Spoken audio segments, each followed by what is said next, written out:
החלטתי שאני קונה, בנוסף לאופנוע גדול, אני קונה גם משהו לעיר קטן וקומפקטי. והלכתי לבדוק מה יש בשוק, ואז ראיתי כל מיני דברים, חלק טובים, חלק פחות טובים, וכבר הלכתי לסגור על משהו שהיה נראה לי בסדר, ואז פתאום יצא האופנוע הזה, באתי לראות אותו, עשיתי סיבוב, הוא שם בכיס הקטן את כל האחרים, והוא גם הרבה יותר יפה, והוא נראה אמין, יש לו ברקסים כמו ל-BMW, ממש חמוד, והוא מאיץ בצורה בלתי רגילה, אז מה צריך יותר טוב מזה? והמחיר שלו מעולה, אז שירות מצוין, אנשים רציניים, כיף, ממש כיף. כמה שנים אתה רוכב? אני רוכב כבר 50 שנה. יש לך קצת ניסיון. קצת ניסיון, לא הרבה. זה לזהות כלי טוב שאתה רואה אותו. כן, ממש, תוך שנייה אני הלכתי, ראיתי, החלטה הייתה מיידית, וגם קיבלתי אותו מיידית. לקח יומיים, הנה אני פה, איתו.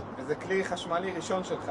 זה כלי חשמלי ראשון, גם הטכנולוגיה פה, והמסך, והאפליקציה, וממש מעולה. ביי ביי. ביי דיוויד, תודה.